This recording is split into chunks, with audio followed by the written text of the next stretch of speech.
Assalamualaikum warahmatullahi wabarakatuh. Alhamdulillahirabbil alamin. Salatu wassalamu ala asrafil anbiya wal mursalin sayyidina maulana wa habibina Muhammadin wa ala alihi wa sahbihi ajma'in, amma ba'du. Yang saya hormati beliau Kiai Haji Muhammad Ainun Najib ya. Yang saya hormati Profesor Saratri, oh iya, Bapak Ilyas dan semua teman-teman. Saya perlu mukaddimah tertib karena saya jarang ke Gabang Syafaat ini. Jadi belum akrab. Kalau akrab kan lain gitu ya. Ini masih rodo apa? Seperti sholatnya orang Muhammadiyah saya ini. Ibarat sholat. Kalau orang Muhammadiyah sholat kan apa itu tertib gitu ya. Barisannya harus lurus, ditata rapi.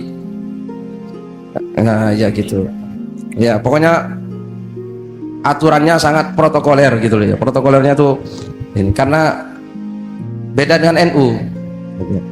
Kalau NU kan akrab dengan Allah.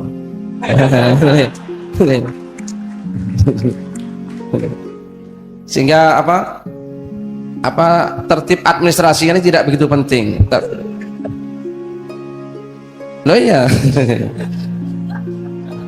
Ya, maka saya kalau masuk masjid itu sudah bisa membedakan ini masjid NU atau masjid Muhammadiyah. Kalau bersih, rapi, pokoknya pokoknya sangat administratif, wah ini Muhammadiyah ini. Nah, kalau NU itu maaf. Kalau NU ini kan akrab dengan Allah Ta'ala gitu ya, akrab, sehingga bisa ya sama Allah tuh enggak, luarnya agak begitu serius, dalamnya serius.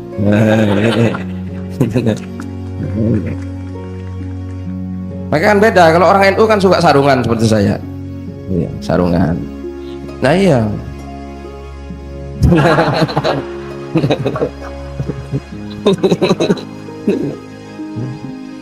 Karena kalau sarungan ini kan bebas bergerak gitu. Kan begitu Pak. Ya, gampang dicek juga.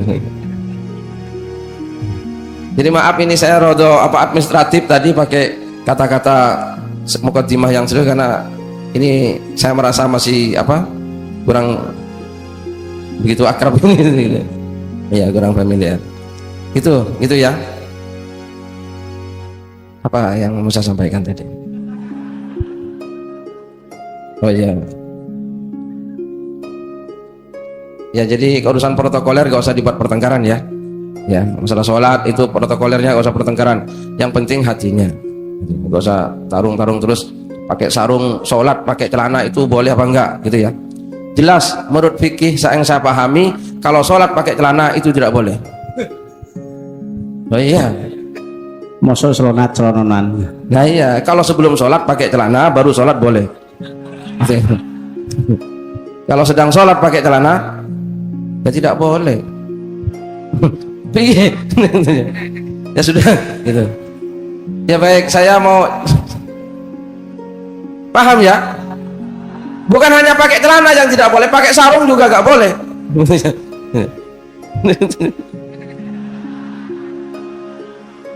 Masa sholat sambil sarungan, Allahu Akbar. Kecuali orang NU yang sudah sangat akrab, itu gak apa-apa. Baik. Jadi kalau sudah akrab itu aturan protokoler itu kan tidak begitu tidak begitu diperhatikan itu kalau sudah akrab. Maka berakrab-akrablah dengan Allah Ta'ala supaya sampean selamat dari dari ini loh, ini enggak musyrik apa enggak, itu orang-orang yang masih jauh dari Allah Ta'ala, sehingga wedi terus kepada Allah Ta'ala, dikira Allah itu kejam, sedikit salah padahal enggak. Allah itu Rahman Rahim, ya kan? Kalau bahasanya Gus Mus itu Allah itu syakur itu maha nerima wis rapopo yang ini gitu Gus. Allah itu gak mungkin kok nuntut-nuntut yang terlalu berlebihan dari hambanya. Wis rapopo Semarang ae yang ini rapopo. Nah itu sudah ya, saya teruskan ini saja tugas kepada saya ditugaskan membacakan, sebenarnya gak harus menjelaskan berarti firman Allah Subhanahu wa taala yang berbunyi wabtaghi fima ataka Allahud darul akhirata wala tansa nasibaka minad dunya, dan seterusnya, wa ahsin kama ahsanallahu ilaik, dan seterusnya, wala taghil fasada fil ard innallaha yuhibbul muhsinin, itu ya, seterusnya begitu. Nah, wabtaghi fima ataka Allahud darul akhirah, ini perintah, ini pertama kalimat ini kalimat perintah. Wabtaghi, dan carilah olehmu fima ataka Allahu, di dalam apa yang Allah memberikan kepadamu. Ini sebetulnya bahasanya tidak dengan apa, tapi di dalam apa, ya. Tolong dicermati. Carilah, bukan dengan, tapi di dalam. Fima, wabtaghi, carilah olehmu, fima, di dalam apa. Ma ini abstrak loh, karena abstrak itu isinya bisa apa saja. Fima, di dalam apa pun atakallahu, yang memberikan Allah kepadamu. Ya, apa yang sampean rasakan itu pemberian dari Allah. Carilah di situ itu ad-darul akhirata, kepada kehidupan akhirat. Wala tansah nasibaka minat dunya, dan jangan kamu lupakan bagianmu dari dunia. Ayat ini menjelaskan gini, supaya kita itu, ya, di dalam apapun yang diberikan oleh Allah kepada kita, carilah sisi akhiratnya. Ya. Antara dunia dan akhirat itu, ya, jangan dianggap sesuatu yang jauh atau berbeda, jangan. Gitu ya. Dunia itu, kata dunia itu kan gini, dunia itu, ya, dunia itu bukan uang, dunia itu bukan jabatan, dunia itu bukan wanita cantik atau laki-laki yang ganteng, bukan. Jadi jangan dianggap kalau orang cari istri itu dianggap mencari dunia, ya, belum tentu. Jangan dianggap orang kalau cari uang, oh ini golek dunia, bukan Pak Ilyas. Nah iya, jangan dianggap kalau orang cari jabatan terus cari dunia, ya bukan. Terus sampai berkesimpulan setiap orang yang masuk masjid mesti cari akhirat, akhirnya. Setiap orang naik haji mesti cari akhirat, setiap orang sedekah cari akhirat, setiap orang sholat duha cari akhirat, ya belum tentu.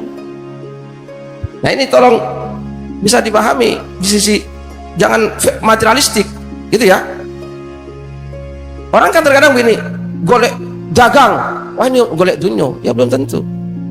Wah ini naik haji, umroh, golek akhirat iki. Oh iki apa? Macul jadi dosen. Wah ini dunia iki.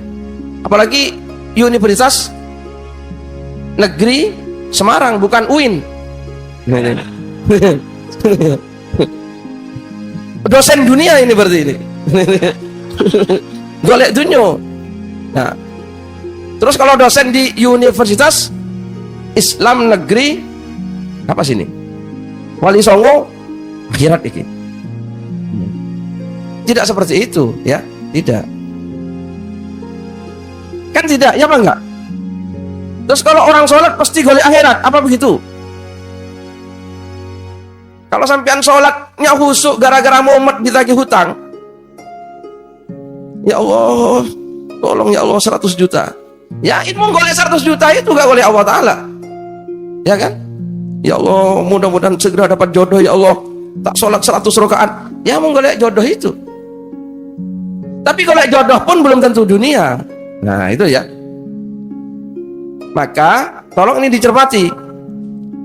Carilah dalam apa yang diberikan Allah kepadamu itu kehidupan akhirat.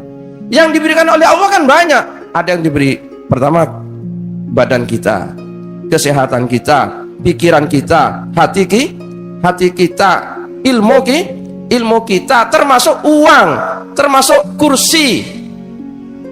Ya kursi yang di rumah, bukan yang dicari-cari itu gitu ya. Bukan kursi DPR gitu ya. Ya termasuk seterusnya. Itu semua kan pemberian dari Allah Ta'ala. Carilah olehmu dalam itu kehidupan akhiratnya. Jadi kita bukan anti uangnya, bukan anti jabatannya, bukan anti mengajar di UNIS-nya,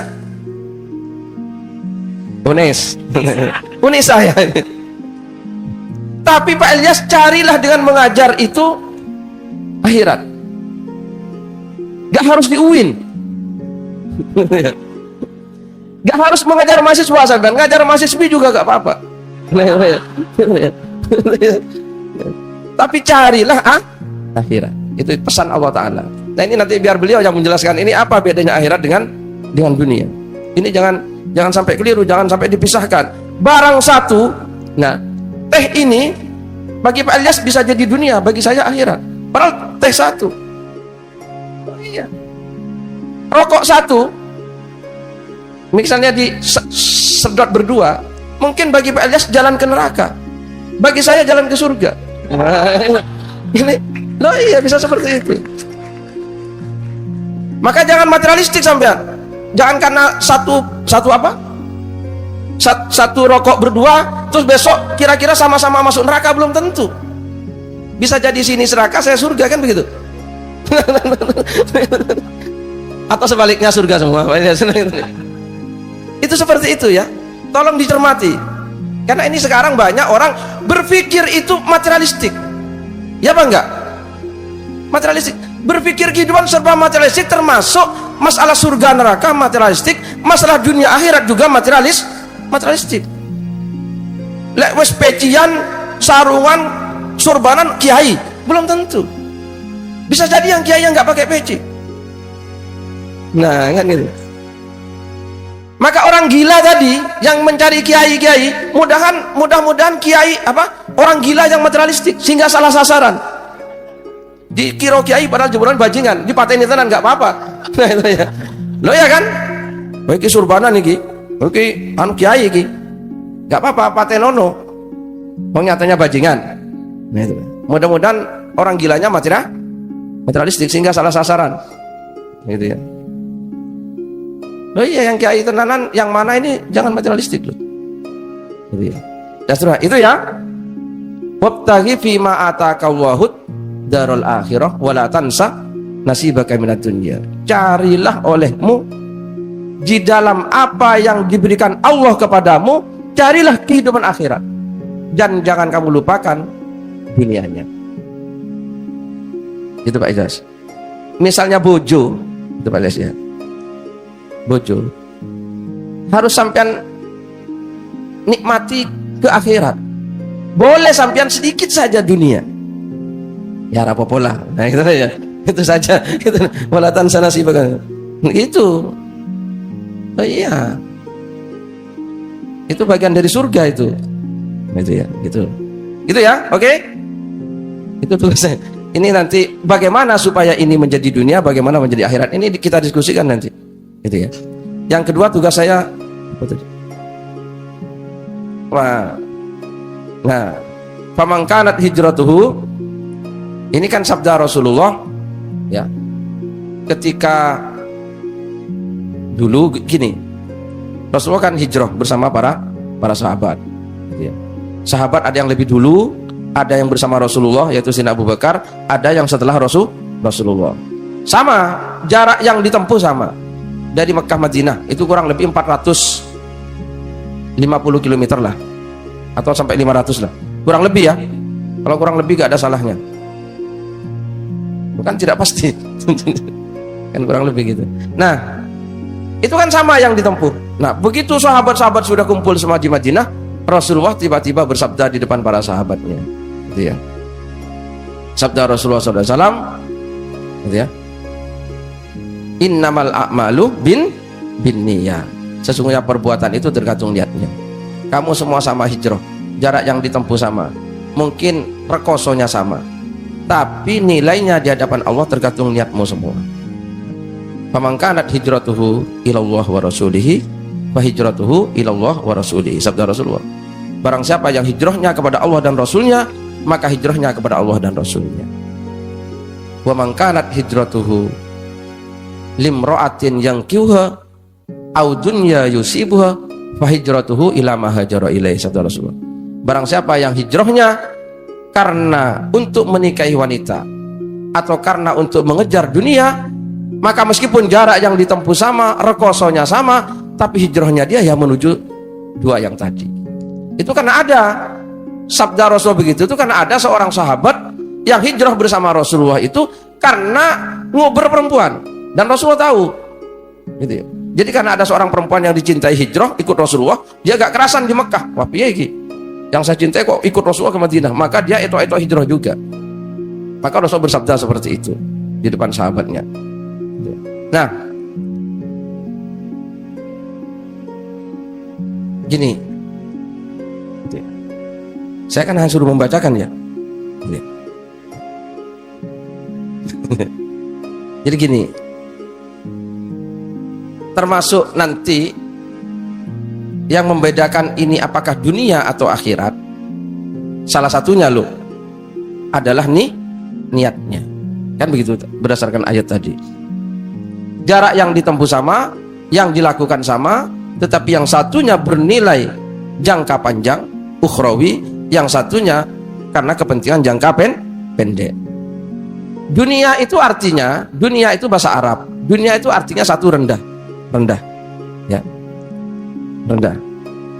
Berarti lawannya akhirat itu adalah tinggi. Jadi kalau sampean yang dipikirkan perut ke bawah, itu berarti dunia, karena itu kan rendah. Tapi kalau perut ke atas, misalnya akhirat lah, kan gitu. Karena artinya dunia itu rendah, berarti akhirat itu tinggi. Terus dunia itu juga dalam bahasa Arab artinya dekat, ya, dekat. Jadi ad-dunu itu artinya al-qurb, dekat. Jadi Pak Ilyas ini duniaku, dekat denganku, nah, gitu ya, dekat. Berarti akhirat itu jauh. Jadi sama-sama yang dilakukan, ada yang kepentingan rendah, ada yang kepentingan sekarang, bukan masa depan, maka itu namanya dunia. Itu yang kedua. Nanti kita diskusikan. Selanjutnya, yang ketiga tadi, meskipun nanti bukan beliau yang akan menjelaskan, Pak Nur. Nah, ini ayatnya itu mangkana yuridu harsal akhirati nazid lahu fi harsi. Barang siapa yang menginginkan kebun di akhirat, maka akan kami tambahi kebunnya. Wa man kana yuridu harsad dunya nu'tihi minha wa ma lahu fil akhirati min nasib. Gitu ya. Dan barang siapa yang hidupnya itu menghendaki kebun di dunia, maka Allah berfirman, akan aku beri, tapi dia tidak akan mendapatkan bagian di akhirat. Gini, kalau sampean tujuannya jangka panjang, yang jangka pendek itu mesti terlampaui. Jadi kalau sampean tujuannya ke Jakarta, sampean nggak usah mikir Pekalongan, ya mesti lewat Pekalongan. Iya apa enggak? Loh iya. Terkadang kan kita itu ke Jakarta, tapi sampai Jakarta masih mau balik lagi Pak. Oh, aku kok mau ketok Pekalongan ya, lo piye? Berpikirlah akhirat jangka panjang dan seterusnya. Maka dunia itu mesti dan akan diberi tambah oleh Allah Subhanahu wa taala. Sekarang orang itu kan banyak ragu. Kalau ngejar yang ukhrawi tadi, yang jangka panjang, yang tinggi, itu ragu khawatir gak dapat yang rendah yang dekat. Padahal gak mungkin. Orang itu kalau mengejar yang jauh, kok gak dikasih yang dekat? Itu gak mungkin. Loh iya. Saya bukan karena ada orangnya, bukan. Mudah-mudahan beliau tidak dengar waktu saya katakan. Loh iya. Sastrawan di Indonesia kan banyak, budayawan juga di Indonesia banyak, ya apa enggak? Tapi kan terus duniawi tujuannya, duniawi.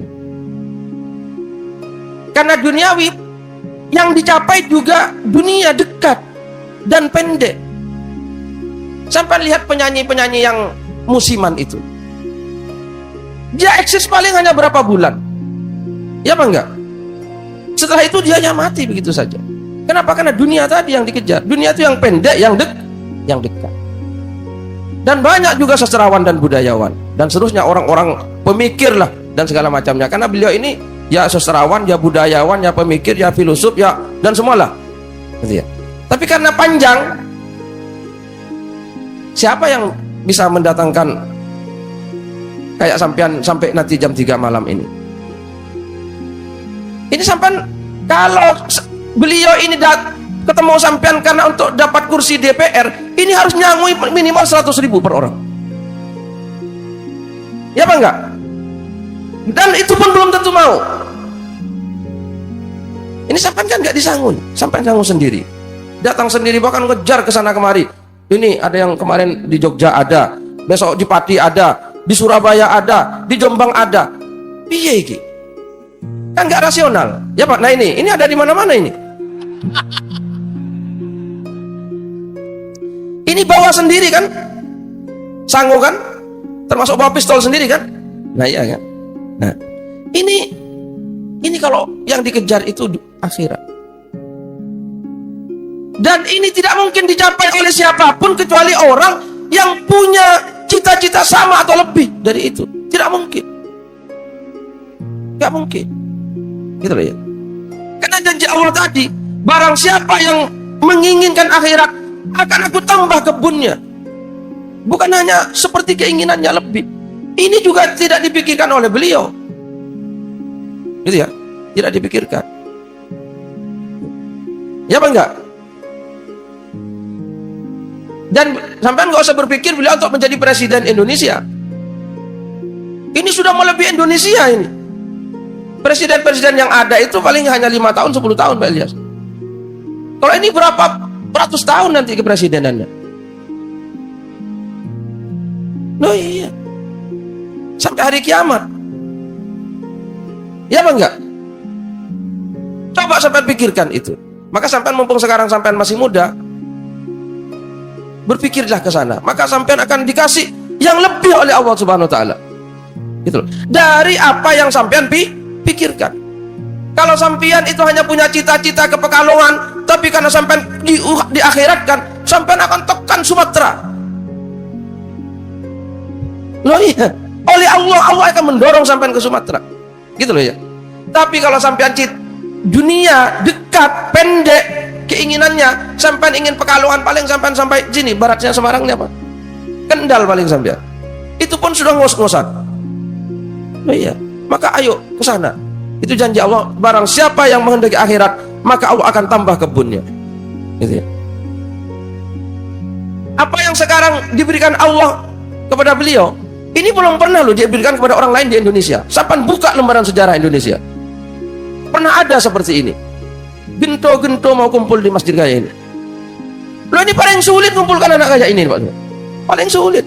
Gento kok dikumpulkan diajak ngaji. Wah, itu iya apa enggak? Di tempat saya itu tiap malam Jumat ada pengajian disiarkan lewat pengeras suara. Ya yang datang ya yang tua-tua yang sudah mau meninggal dunia. Betul ya? Dan itu ajaknya itu terus gitu loh. Sehingga saya kan tidak mau karena dipandang sudah tidak menarik. Saya cari yang lain saja. Loh iya, lah ini kayak sampean ini.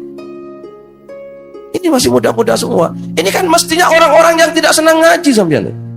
Mestinya senangnya pacaran, main game di kafe, di lapangan sana. Tapi berkumpul tiap malam di beberapa tempat ribuan orang. Ini kalau bukan Allah kan tidak bisa. Ini gak bisa dibayar, gak bisa ditukar dengan dunia. Ini berapa triliun pun tidak bisa ini. Orang silakan 9 naga punya uang berapa triliun kumpulkan untuk membuat istiqomah kayak ini, tidak bisa Pak. Ini tidak ada. Inilah kalau cari akhirat. Mudah-mudahan beliau tidak mendengar ini. Ini saya hanya bukan karena ada. Ini pengamatan saya. Ini saya hanya menyemangati sampai ayo carilah akhirat, sampai akan dikasih lebih. Gitu ya, oleh Allah Ta'ala. Barang siapa yang mencari kebun di akhirat, Allah akan nazid lahu fi harsi. Akan saya tambahi kebunnya. Bukan sama loh. Bukan sama. Akan saya tambahi. Tapi wa man kana yuridu harsad dunya nu'tihi minha wa ma lahu fil akhirati min nasib. Barang siapa yang ingin kebun di dunia, akan aku beri sesuai dengan keinginannya, dan di akhirat tidak akan saya kasih. Itu firman Allah Subhanahu wa taala. Ya. Satu lagi gitu ya. Ini presiden Indonesia nguber-nguber ingin ketemu beliau. Mana ada orang yang tidak ingin ketemu dengan presiden Indonesia sekarang? Gitu ya. Loh iya. Malah kok sekarang itu orang itu rebutan. Nah beliau ini menghindar dan melarikan diri sampai sekarang nomornya semua dinonaktifkan karena dikejar-kejar oleh presiden Indonesia dunia itu. Presiden dunia Indonesia itu ya. Loh iya, betul. Dan beliau tidak pernah ngejar presiden dunia itu, tapi presiden dunianya mengejar beliau. Ini tidak bisa. Jadi akhirat gak mungkin dikalahkan oleh dunia. Orang yang mengejar akhirat gak mungkin kalah dengan orang yang mengejar dunia. Gitu ya, tidak mungkin. Gitu ya. Maka kalau sampean ngejar dunia, sampean sama dengan menyempitkan dunianya sampean sendiri. Ayo kejarlah akhirat. Gitu ya. Tidak ada dicari-cari presiden, yang ada tuh orang ingin antri ingin ketemu presiden. Sekarang itu Pak Ilyas, yang namanya anggota DPR itu tumpuan proposal dari orang-orang itu sekarang. Setiap orang ketemu ngasih proposal karena ingin dapat bantuan. Nah, beliau tidak butuh itu, tapi dikejar. Coba bayangkan. Kalau ingin kaya, wah. Oh, orang pondok pesantren didatangi presiden satu kali saja itu langsung megah. Karena presiden itu kalau datang mesti menteri pendidikannya dibawa. Ini sekolahnya kurang apa? Menteri agamanya dibawa. Ini kurang apa? Oh, ini pondok sanitasinya buruk. Menteri PU dibawa. Oh, ini kamarnya kurang. Menteri perumahan rakyat dibawa. Karena santri dianggap rakyat miskin, maka perlu dibangunkan rusunawa, rumah susun yang mestinya itu untuk warga miskin, tapi sekarang dibangun di pesantren-pesantren kan banyak pesantren yang pakai rusunawa. Itu mestinya untuk warga miskin. Nah, karena santri dianggap warga miskin, rusunawa dibangun di pesantren-pesantren. Nah itu ya. Nah itu kalau presiden datang dan seterusnya. Nah, dan beliau ini tidak mau dengan itu semua. Gitu ya. Ini kenapa? Karena mengejar akhirat. Itu ya. Maaf saya tidak nyebut nama lo ya. Ini ya. Ini itu. Terima kasih. Assalamualaikum warahmatullahi wabarakatuh. Saya interupsi sedikit. Saya ingin mengakademiskan dikit ya. Jadi ada dua hal aja yang dijelaskan Pak Muzamil. Nanti beliau mohon ngasih tambahan mengenai aku tambahkan kebunmu tadi, yang surat Hud tadi. Jadi gini teman sekalian, aslinya kalimatnya kalau pakai tidak sastra itu wabtaghi ad-darul akhirah fima atakallah wala tansa nasibaka minadnya, sama dengan assalamu warahmatullahi wabarakatuhu alaikum, aslinya begitu. Tapi karena pakai bahasa sastra, Allah itu maha sastrawan ya. Dan kalau Anda ingin baca surat yang paling indah sastranya, yang paling mesra cintanya, itu surat Maryam. Anda baca coba ya. Maka karena pakai bahasa sastra, maka assalamualaikum warahmatullahi wabarakatuh. Ini juga gitu, wabtaghi fima atakallahu darul akhirah.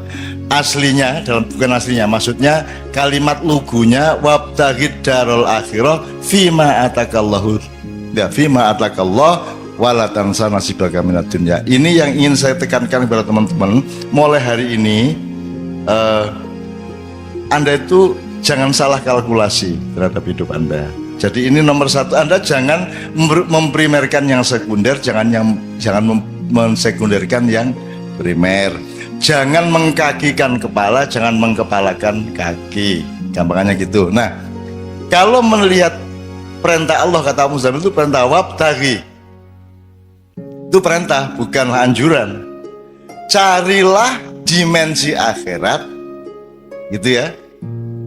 Carilah tujuan akhirat di dalam atau pada apapun yang Allah berikan kepadamu.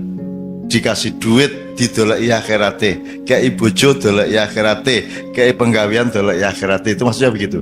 Jadi yang harus diprimerkan adalah pencarian Jakarta atau akhirat tadi itu. Nah, Pak Muzamil memberi kalkulasi yang luar biasa. Lho kowe iki rasa cita-cita Pekalongan wong kowe iki Jakarta, Pekalongan mesti kelewatan, kata Pak Muzamil. Gitu ya. Ini juga satu tadabbur yang luar biasa. Nah, jadi teman-teman sekalian, sekarang kan nek kowe krungu bapakmu, mbahmu menasihati kan kualik. Le nyambut gawe sing sregep, golek urip sing kepenak, dadi wong. Angger ojo lali salat, ngono ta? Jadi akhirat itu ojo lali. Padahal Allah perintahnya adalah jangan lupa pada nasibmu di dunia. Tapi yang kamu cari adalah akhirat. Nah, kenapa ini? Sebenarnya orang juga ngerti juga sih aslinya dalam nalurinya. Kenapa ini tidak dilakukan oleh manusia? Kenapa manusia tidak percaya diri untuk melakukan perintah Allah ini? Karena manusia itu salah hitung.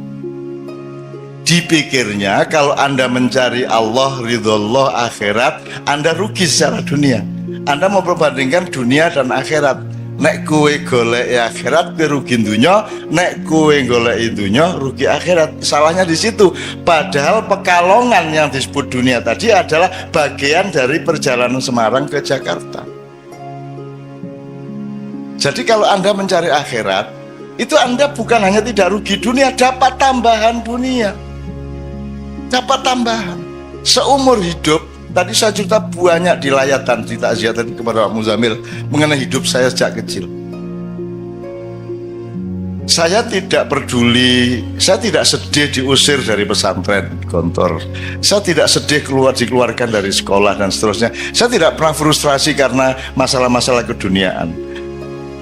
Ayah saya meninggal dunia pada umur 49 tahun dalam keadaan rumah kami, tanah kami semua sudah bukan milik kami. Hutang kita sudah, kalau sekarang mungkin miliaran ya. Dan kita tidak mungkin mampu membayar. Ayah saya punya anak 15, saya nomor 4 ya. Tapi kami tidak pernah frustrasi. Pokoknya kita menjalankan apa yang harus kita jalankan. Dan akhirnya bisa.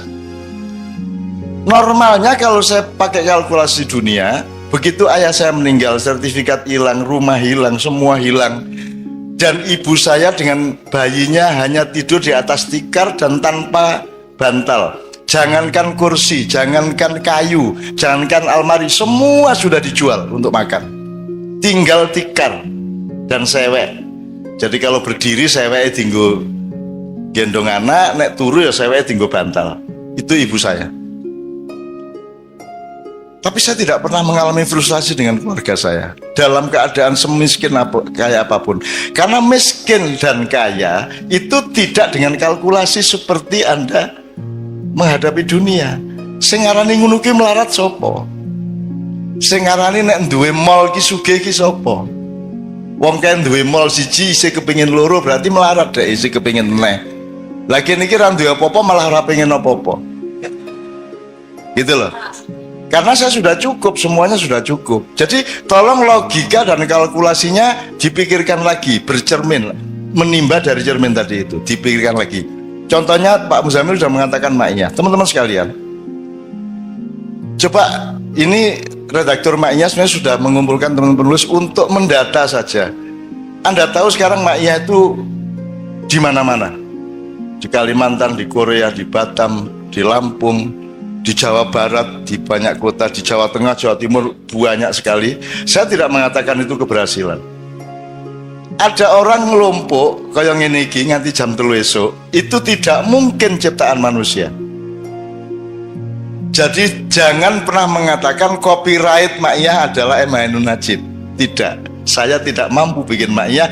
Jangankan bikin, mencita-citakan atau memimpikan, membayangkan pun tidak berani saya. Bahwa akan ada orang duduk di hadapan saya jam 9 malam sampai jam 3 pagi. Siapa berani mimpi seperti itu? Nabi Nuh saja 900 tahun hanya dapat berapa orang? Sekitar 80 orang. Iki 100 tahun mendane kowe mubal iki.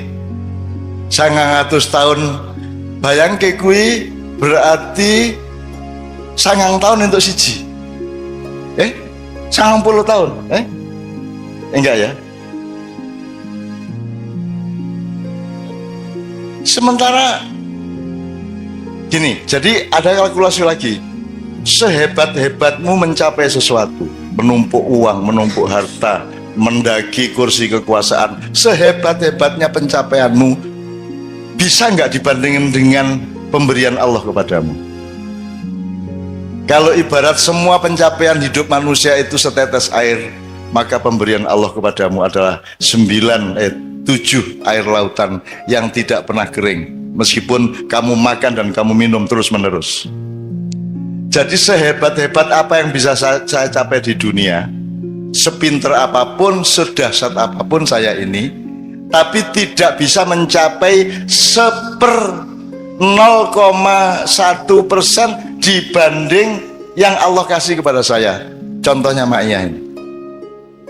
Dan ini hanya salah satu.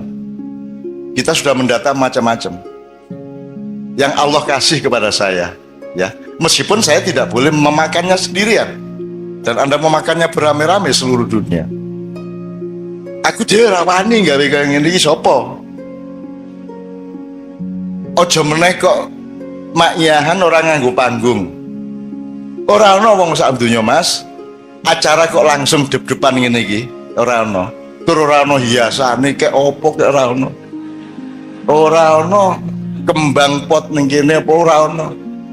Kita ini tidak macak, kita ini tidak berlagak. Sekarang ini kan Indonesia diisi wong sing macak gagah, macak alim, macak apik, macak merakyat, padahal tidak. Betul enggak? Macak ayu berarti ora ayu. Macak ganteng berarti ora ganteng. Macak sugih padahal berarti miskin. Dan sekarang macak-macak semua. Nah, teman sekalian, Anda lihat Gambang ini berapa tahun? 18 tahun, Moco Patsafaat 19 tahun, Kenduri Cinta 17 tahun, dan lain-lain. Padang Bulan yang mengawali ini semua itu sudah 25 tahun.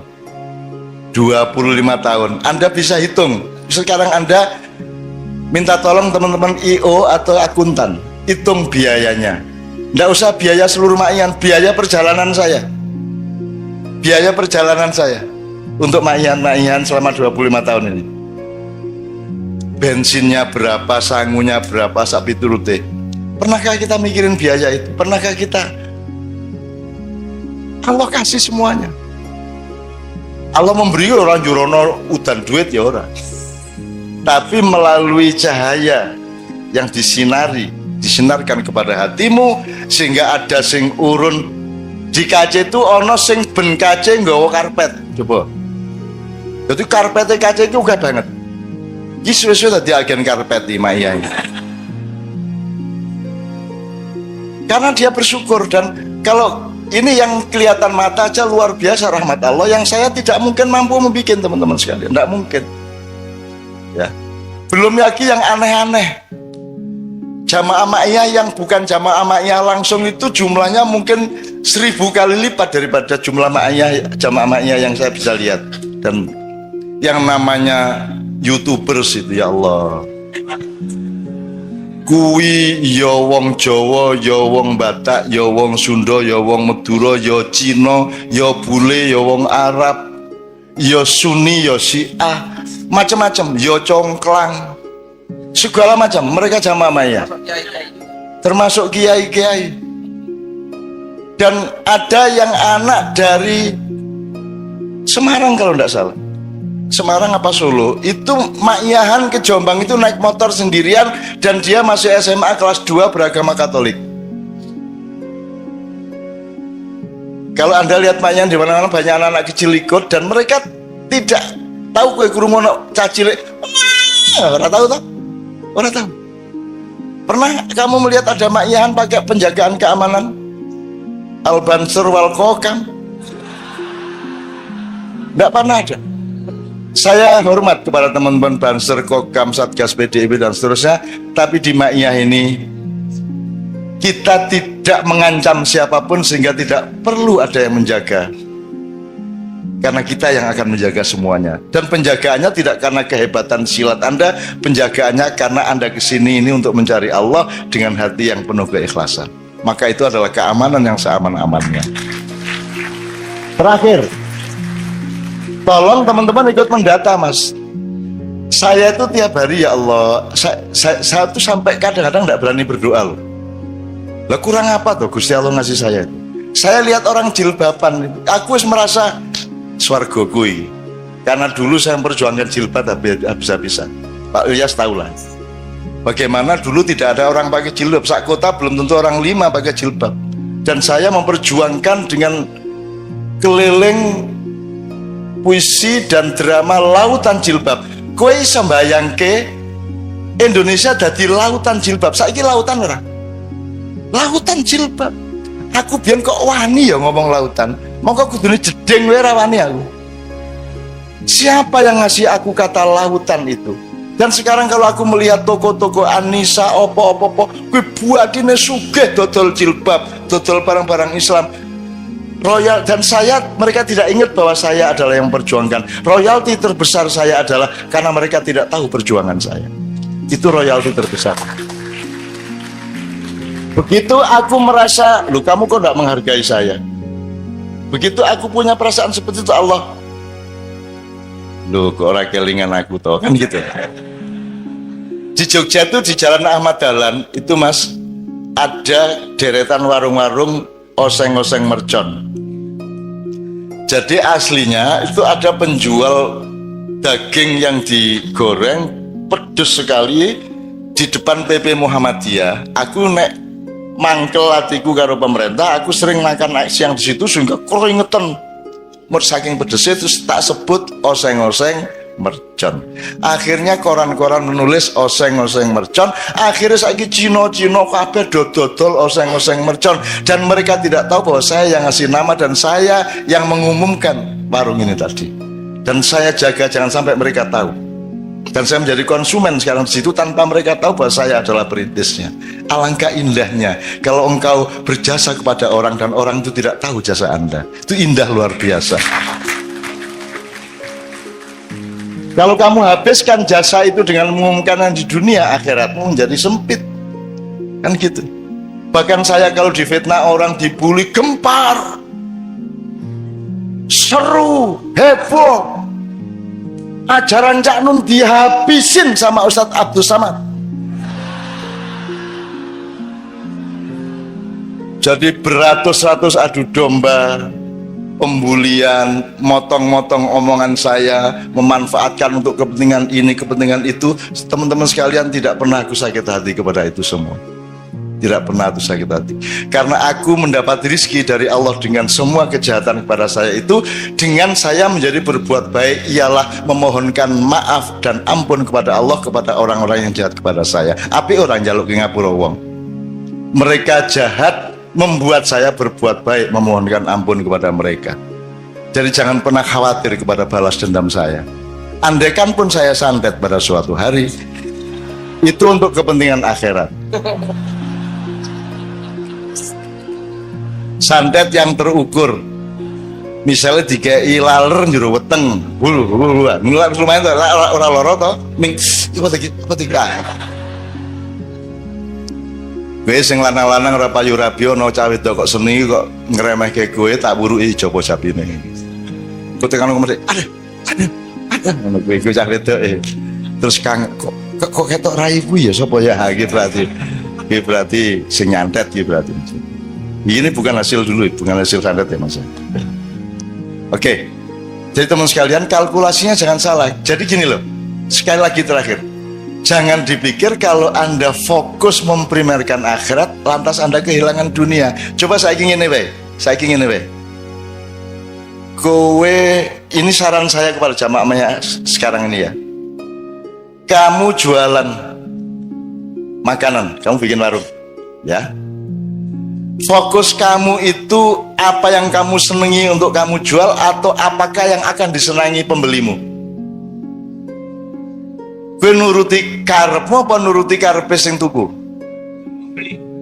Berarti kamu melayani mereka bukan melayani seleramu sendiri, betul? Betul ya? Dan selama kamu buka warung itu, kamu melayani mereka dengan baik, bersikap dengan baik, bersih warungnya, wangi, pokoknya sarwa mengenakkan mereka. Kamu tidak berpikir pembeli akan datang banyak atau tidak, yang penting kamu fokus melayani. Saya oleh Allah diberi fadilah berupa pinter dagang makanan, maka saya lakukan itu. Sementara nek kowe fokus ila dunya, piye carane ngemplang, ya ta? Tuku teh nek ning warung ki wis diudak, wis diracikke, nek nang McDonald kan kuwi mung disuguhi cangkir karo banyu panas, terus teh seleke lepeke njur kuwi kon ngene dhewe. Sehingga Kartolo pelawak Surabaya ku mangkel. Diancuk aku tuku iye. Tuku dikon gawe dhewe iki apa iki gitu. Itu makin modern makin pelit, Mas. Saya tidak tahu kantin di kampus UNES atau di Undip itu mahasiswa antri terus red itu ya. Itu bayar sik lagi mangan apa mangan sik lagi bayar? Kalau bayar dulu berarti peradaban kita anjlok seanjlok-anjloknya. Berarti manusia saling tidak percaya secara sangat serius satu sama lain. Saya dulu pernah menulis di salah satu buku Silit Sang Kiai yaitu Mbah Wongso. Mbah Wongso itu kalau malam pokoknya mulai barisa dia wis lungguh ning pojok Wiro Brajan kae ya.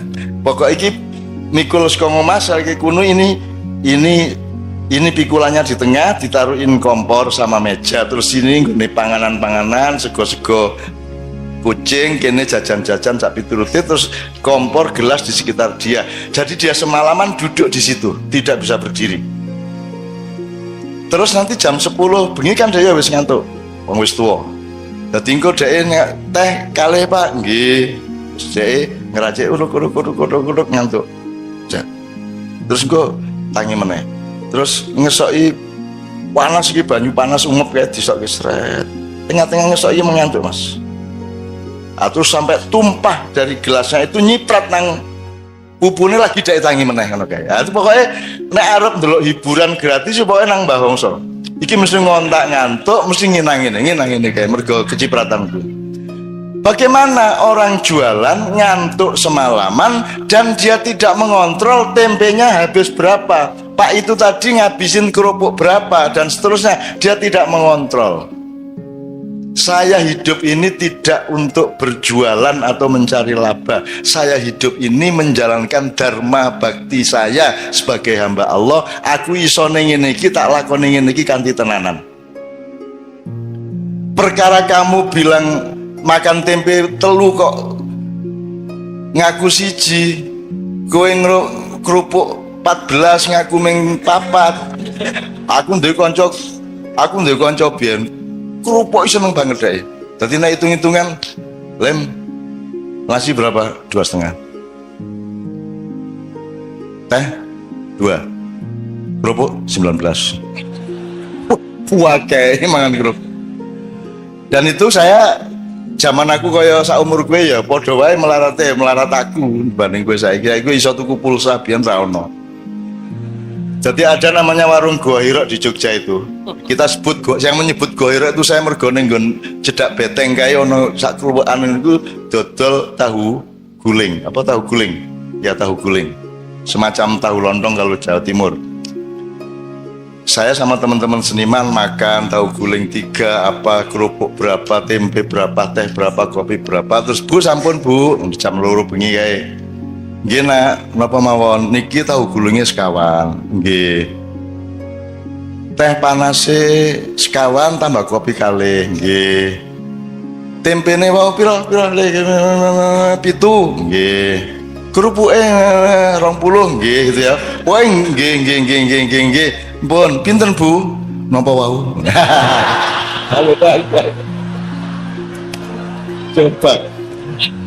Coba indahnya hidup itu coba. Wah, itu saya ingat sampai sekarang ya Allah indahnya coba. Leku diri ngitung gue ya.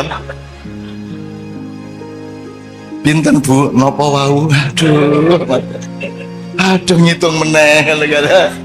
Coba itu belajar apa ya? Belajar Bagaimana kesabaran itu menjadi nikmat bagimu? Bagaimana kearifan itu menjadi nikmat bagimu? Sekarang ini kan ada dikotomis. Kalau kesabaran berarti tidak enak, betul loh? Kalau melarat berarti sengsara. Itu salah kamu. Nanti dulu kamu dapat uang, kamu nikmati uang dengan atau secara akhirat, dan kamu tidak punya uang, kamu nikmati secara akhirat. Kalau uang dinikmati secara dunia gampang, tapi kalau tidak punya uang, satu-satunya jalan menikmatinya adalah secara akhirat. Betul enggak? Ya, jadi kalau kamu punya uang, kamu menikmati secara dunia bisa, secara akhirat bisa, double. Kalau kamu tidak punya uang, orang yang keduniaan tujuannya, dia tidak bisa menikmati tidak punya uang, karena dia tidak bertujuan akhirat. Tapi kalau kamu punya tujuan akhirat, kemelaratan pada momentum tertentu itu adalah kenikmatan akhirat. Tenang deh kui. Makanya sudahlah, pertimbanganmu itu akhirat terus, supaya dunia itu menjadi kamu kuasai.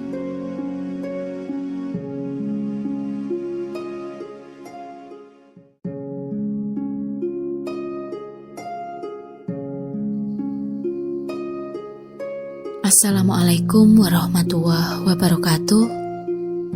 Demikian juga kalau Anda bertanya kenapa biaya pendidikan semakin gila mahalnya, kenapa kaum pelajar dan keluarganya diperas oleh kewajiban tak masuk akal di bidang petualangan kurikulum, perdagangan paksa, buku-buku pelajaran, pendangkalan ilmu, robotisasi murid-murid melalui sistem pengajaran, atau beratus-ratus problem pendidikan yang lain yang lebih ganas dibanding kanker paling ganas?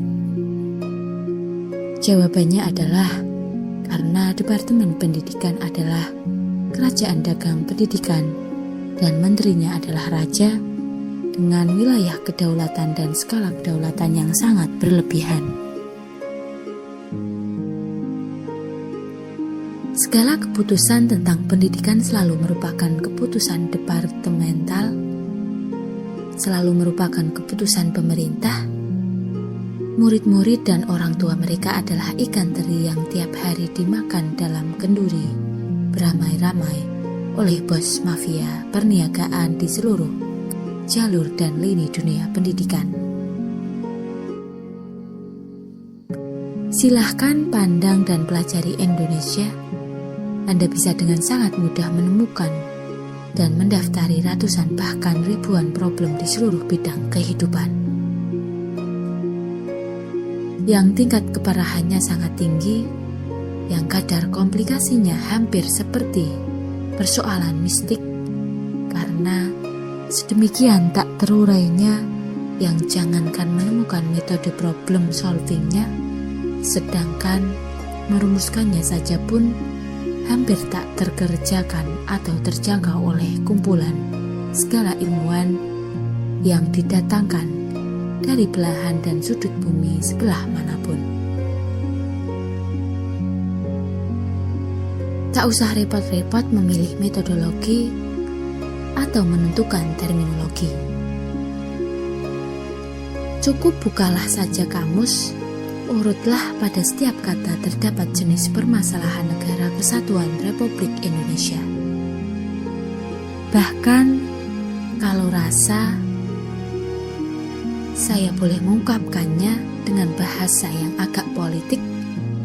Setiap huruf mengandung ratusan problem, bahkan jumlah permasalahan Indonesia lebih banyak dibandingkan jumlah kata dalam kamus. Di dalam Konstitusi Indonesia, peran negara sudah diambil alih oleh pemerintah hampir sepenuhnya. Ia sangat halus menyebut tidak jelas pemilahan antara negara dengan pemerintah, karena meskipun ia sudah hidup lebih 30 tahun di Jerman, tetapi ia orang Jawa lain yang mendengarnya, yang tanggap ing sasmita, mengerti bahwa yang dikatakan oleh Bibit sesungguhnya adalah bahwa rakyat Indonesia adalah rakyat yang tanpa negara. Konstitusi memberi ruang kekuasaan sedemikian hampir mutlak kepada pemerintah, dalam arti kedaulatan rakyat tidak memiliki alamat yang jelas. yang semestinya disediakan oleh institusi negara, segala sesuatu yang seharusnya merupakan otoritas negara berada di genggaman tangan pemerintah. Kas negara menjadi kas pemerintah, saham negara menjadi saham pemerintah, bank negara menjadi bank pemerintah, sekolah dan universitas negara menjadi sekolah dan universitas pemerintah. Sekurang-kurangnya semua itu berada tidak di tangan kedaulatan rakyat dalam lembaga negara. Pegawai negara dieufemisasikan menjadi pegawai negeri, dan dalam aturan maupun prakteknya adalah pegawai pemerintah. Pada umumnya, pegawai negeri tidak memiliki ingatan, apalagi kesadaran, bahwa mereka adalah pegawainya rakyat.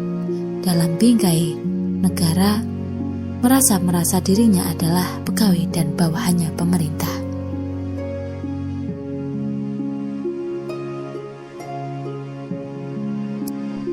Kenyataan konstitusi di mana ada keputusan tingkat departemental, ada tingkat pucuk eksekutif, ada juga keputusan tingkat negara yang permanen, yang mungkin diolah melalui MPR yang berkekuatan hukum dan mengikat pemerintah meskipun berganti setahun sekali.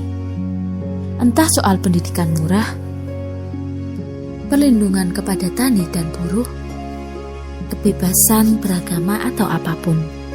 Setiap langkah departemental bisa dibawa naik 2 tingkat hingga diabsahkan oleh MPR sebagai keputusan negara, sehingga tidak setiap presiden dan menteri baru boleh bersikap seperti Tuhan dengan keputusan yang sama sekali baru, melainkan mereka patuh kepada keputusan negara sebagaimana pemerintah sebelumnya maupun sesudahnya.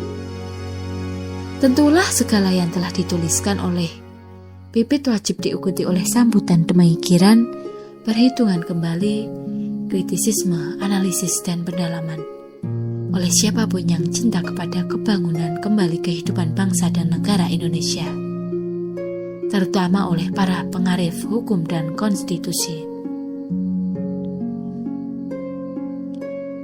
Tidak sekedar di wilayah ilmu yang menyangkut pembenahan mendasar konstitusi, saya mengalami berpuluh-puluh tahun lamanya dalam pergaulan nyata bahwa Pipit adalah seorang nasionalis sejati yang hatinya sangat berisi cinta tulus kepada negara dan bangsa yang melahirkannya.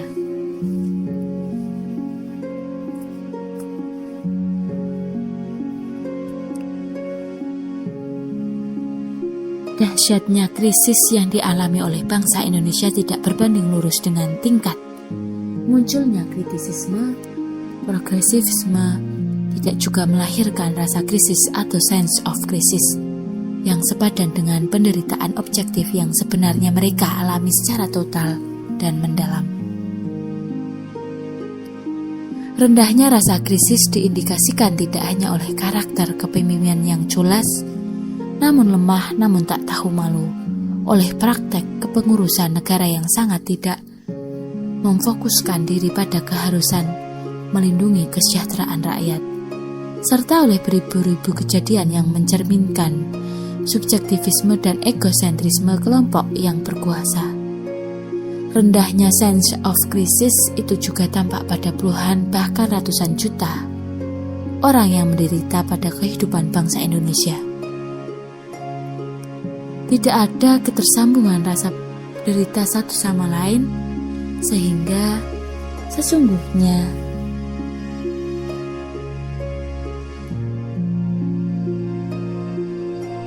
yang berlangsung bukanlah penderitaan sosial, melainkan penderitaan individu atau keluarga dan kelompok. Tidak terdapat gejala di mana keprihatinan dipraktikkan antara satu dengan lain orang, antara satu segmen masyarakat dengan segmen lain. Tidak ada organisasi orang-orang menderita. Tidak ada kesedihan dan kebingungan kolektif. Yang ada adalah setiap orang memendam dan memelihara kesedihan masing-masing. Pada sebagian tidak kecil, bahkan krisis total nasional tidak membuat mereka menurunkan kadar budaya konsumerisme hedonisme dan pesta kegembiraan dengan berbagai formula yang berbeda sesuai dengan strata yang juga berbeda. Industri televisi bahkan merekrut agama, Tuhan, nabi, malaikat, dan hantu menjadi bagian primer dari komoditas mereka. Tidak ada bangsa di dunia yang tertawa lebih banyak melebihi frekuensi tertawanya orang Indonesia. Tidak ada masyarakat di muka bumi yang kehangatan dan kegembiraan hidupnya, bahkan tingkat keberaniannya membeli ini itu melebihi bangsa Indonesia. Bagi tradisi akal sehat konvensional, ini adalah suatu jenis krisis. Mungkin bangsa Indonesia adalah bangsa yang sedemikian bodohnya sehingga tidak memiliki kemampuan identifikasi dan deskripsi atas keadaannya sendiri. Termasuk atas krisis yang dialaminya sendiri, sehingga justru karena itu mereka tidak mengalami betapa dalam dan kompleksnya krisis itu.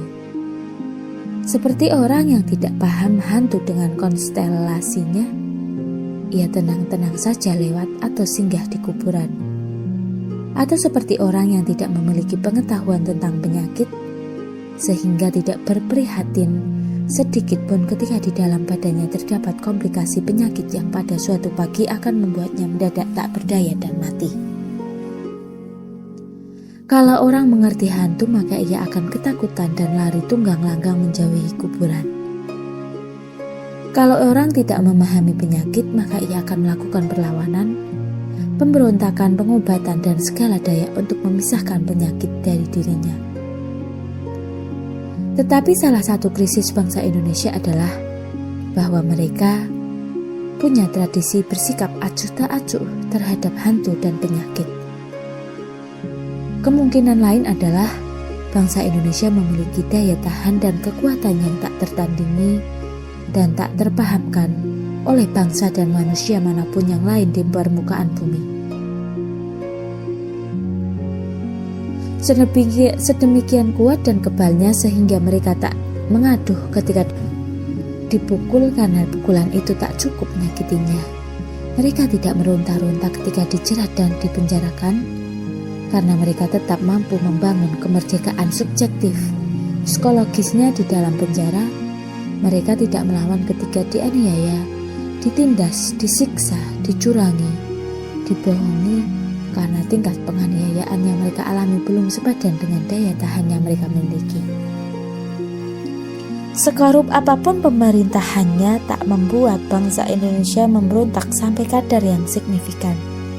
Sekurang ajar apapun pemimpin mereka, tak membuat mereka melakukan perlawanan. Semenderita apapun kehidupan yang menimpa mereka, tak pernah cukup mendorong mereka untuk berdiri agak sedikit tegak dan melakukan perubahan yang mendasar dan primer. Untuk ini, mari kita pakai untuk menjajaki kemungkinan perubahan dan sedikit mulai membalikkan arus tersebut.